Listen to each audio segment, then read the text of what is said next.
조 바이든 대통령이 취임 직후 서명한 행정명령의 절반 이상이 트럼프 대통령의 정책을 뒤집는 것들이었는데요.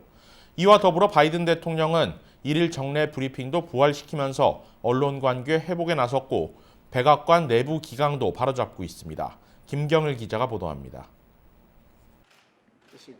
바이든 대통령은 취임식 날부터 결제 서류에 하나하나 사인했습니다. 이날 사인한 행정명령과 각서 등은 총 17개로 이 중 9개가 트럼프 전 대통령 정책 지우개와 관련됐습니다. CNN은 바이든 대통령이 전임자 유산을 해체하기 위해 빠르게 움직이고 있다고 평가했습니다. 바이든 행정부의 7대 국정과제로는 코로나19, 기후변화, 인종평등, 경제, 보건, 이민, 글로벌 지위 회복입니다.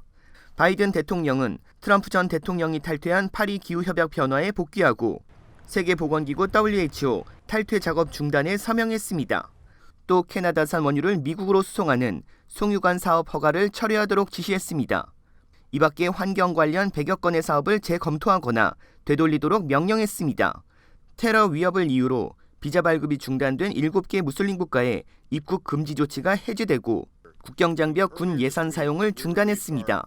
또한 서류 미비자를 인구조사에 포함시키지 말도록 한 조치를 폐쇄 조치했습니다.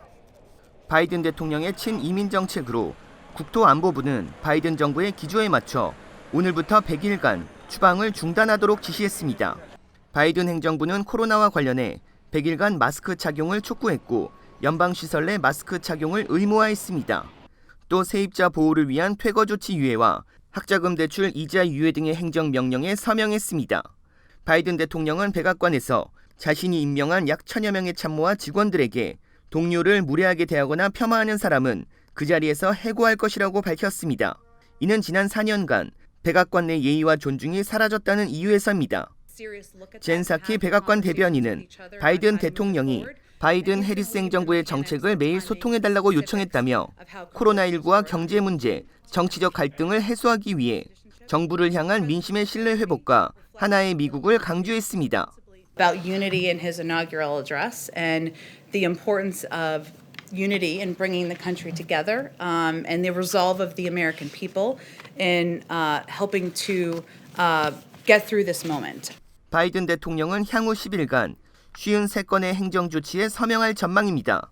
내적으로는 트럼프 대통령 지우기와 코로나19 대응, 경제 재건, 사회 통합에 초점이 맞춰졌고 외적으로 국제사회에서 미국의 역할과 동맹의 복원을 위한 명령이 시행될 전망입니다. KBS 뉴스 김경일입니다. Good start.